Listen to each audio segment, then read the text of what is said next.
प्रधान जी, देवियों और सज्जनों, ये कवि सम्मेलन है। दिल्ली साहित्य सम्मेलन के दरियागंज शाखा के तत्वावधान में कवि सम्मेलन का उद्घाटन कोई कवि करे तो एक अच्छी बात होती है, क्योंकि वह कविता से प्रारंभ करता है। मैं कवि नहीं, कविता सुनने में रस आता है, आनंद आता है। कविता अच्छी हुई तो सुनने में सबको रस आता है, और इसीलिए कवि सम्मेलन में लोग उमड़ करके आते हैं। साहित्य समाज का दर्पण है। समाज के स्वरूप को प्रकट करना और साथ ही साथ समाज को गति देना, दोनों साहित्य का काम होता है। और कवि तो जहां कोई न पहुंचे वहां कवि पहुंचता है। किसी चीज को हम एक दृष्टिकोण से देखते हैं, कवि उसमें न मालूम कितनी खूबियां देख लेता है, और इसी में कवि की तारीफ होती है। मक्खन मुलायम होता है, ये तो सब कोई जानता है। मक्खन मुलायम होता है, ये सब कोई जानता है, लेकिन मक्खन को कड़ा बना करके बता दे, ये कवि का गुण होता है।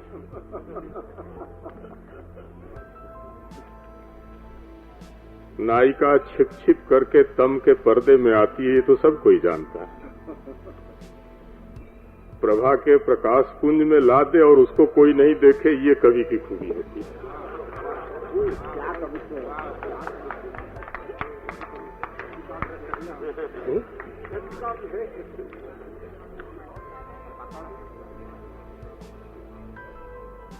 कवि में सब गुण होता है।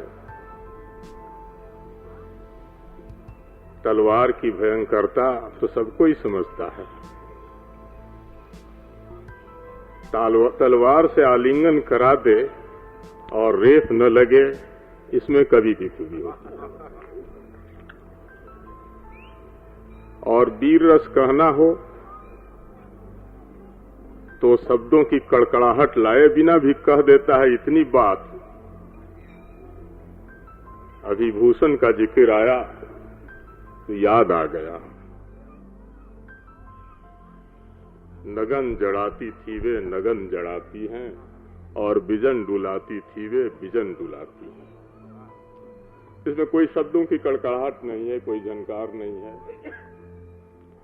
लेकिन वीर रस का इतना कूट है कि आज इसी चीज को हम दोहरा दें।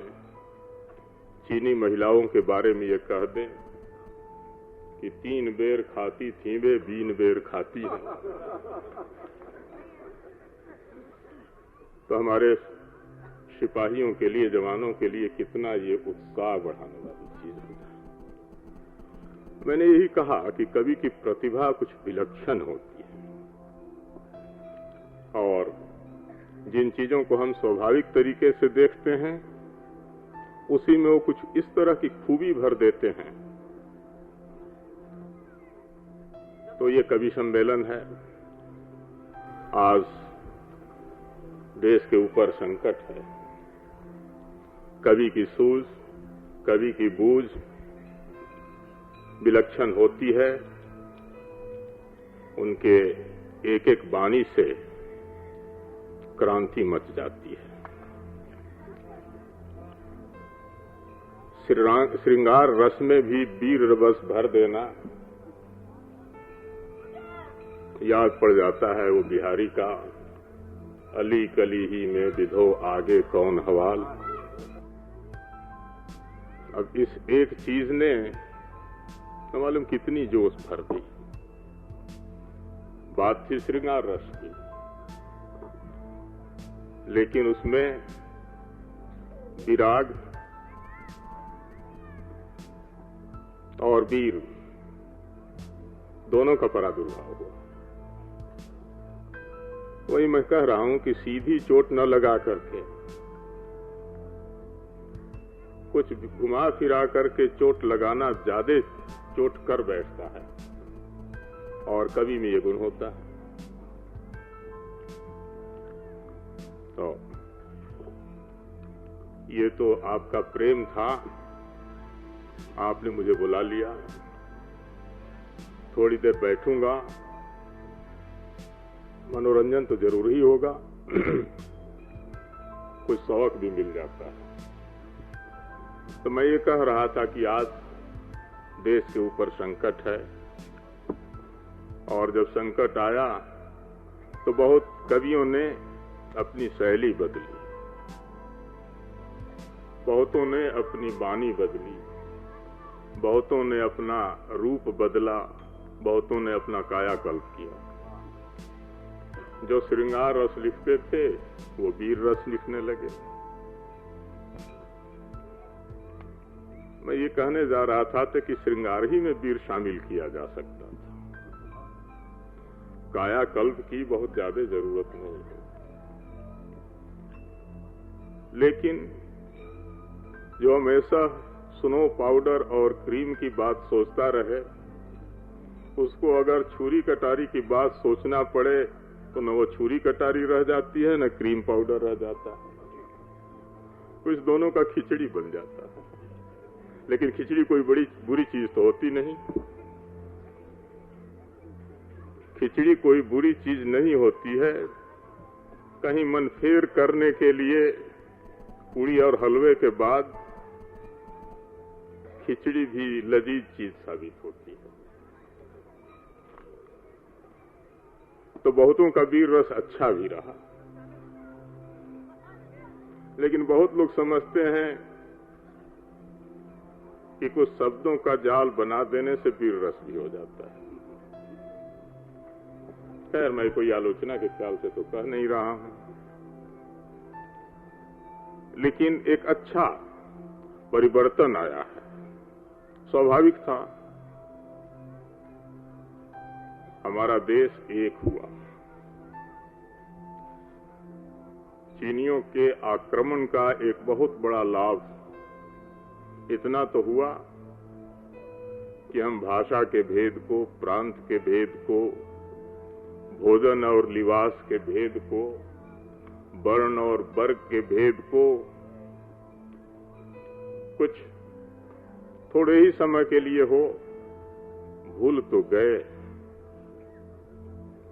और ये जितनी विभिन्नताएं हैं, भेद हैं, जो मनुष्य मनुष्य से बांटती हैं, वो तो कृत्रिम भेद हैं।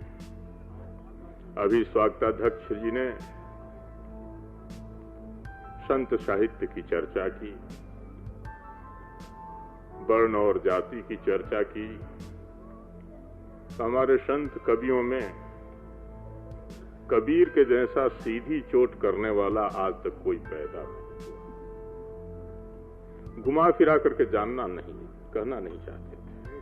और इसलिए कि इतना जबरदस्त आत्मविश्वास था कि घुमा फिरा के कहने की बात ही नहीं, तो भगवान से भी कुछ कहना चाहते थे तो सीधी चोट करते थे, क्योंकि उतने पहुंच गए थे कि नर और नारायण का भेद मिट चुका था। तो कहा वर्ण व्यवस्था पर बोलते हुए, तुमकत बाभन हमकत सूद, तुमकत बाभन हमकत सूद, हमकत लोहू तुमकत दूध।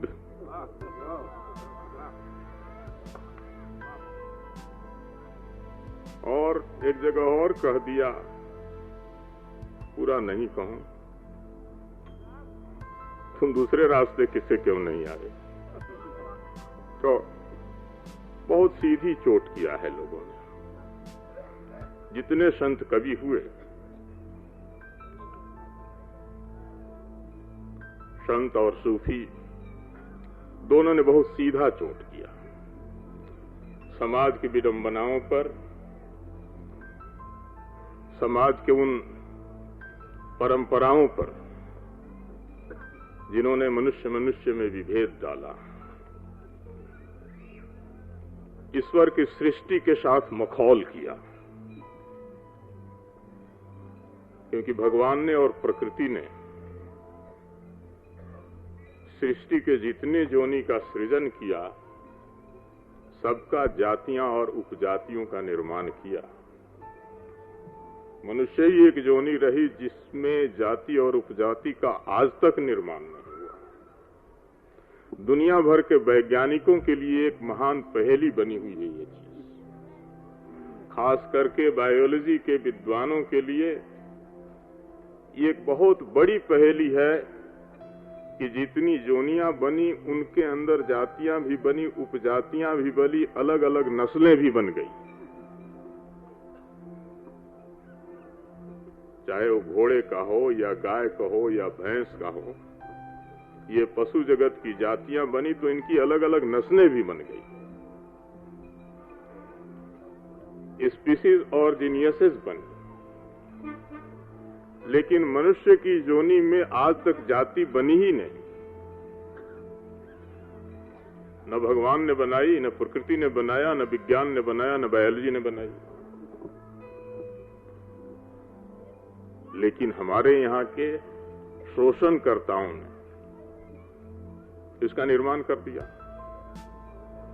हमको स्मरण आता है, एक दफे कहीं हमने वर्ण और जाति का खंडन किया था तो किसी अखबार में निकला ये कौवे और तोते की अलग अलग जाति होती है, तो ब्राह्मण और भंगी की भी अलग अलग जाति हुई। मुझे हंसी आ गई थी उस भले आदमी के बुद्धि के ऊपर कि कौवे और तोते की तो अलग अलग जाति है ही है। स्वजात का पहचान यही होता है कि पुरुष और स्त्री के तरफ आकर्षण स्वजातीय में ही होता है, कभी भी जातीय में नहीं होता है। जाति के वैज्ञानिक परख यही है कि अगर कभी वासना जागृत होती है तो आकर्षण स्वजातीय नर पुरुष, नर और नारी में होता है, विजातीय में नहीं होता। सभी का ये काम होता है। और मानव स्वभाव है कि हर वक्त मनुष्य प्रेरणा ही चाहता, कुछ मनोरंजन भी चाहता है, तो कभी वो भी देता। मनुष्य हास्य और विनोद भी चाहता है, कभी वो भी देता है। समाज के सभी लोग विरागी नहीं हो जाएंगे, इसलिए कभी स्वकीया और परकीया नायिका भी देता है। वैसे परकीया का भेद तो है नहीं। अब ये कवि जाने, उसके अनुभव की बात होगी कि परकीया है या नहीं।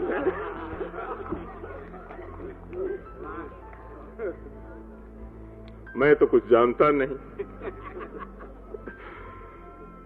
अब कोई भेद हो या न हो, वास्तविक जगत में हो या न हो, कल्पना के जगत में तो जरूर है, और कल्पना के जगत में न हो तो कवि के मस्तिष्क में परकीया जरूर रहती है। खैर, मैंने कहा कि ये भी समाज के लिए अनिवार्य चीज, इसकी भी आवश्यकता होती है। मनुष्य जीवन में नवरस की जरूरत होती है।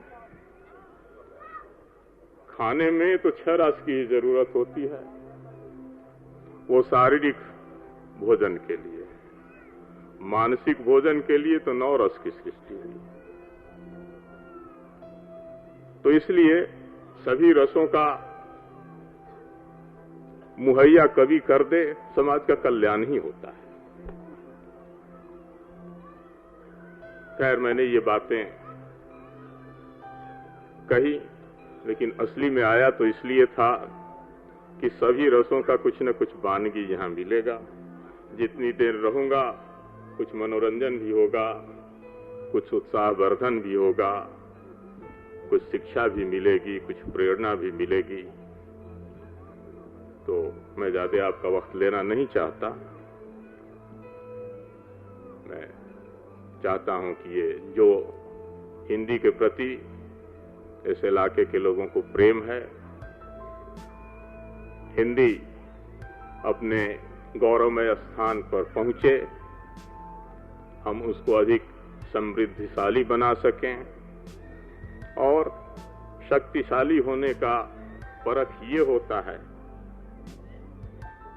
कि जो भी उसके पास आए उसको अपने में आत्मसात कर ले, बचा ले।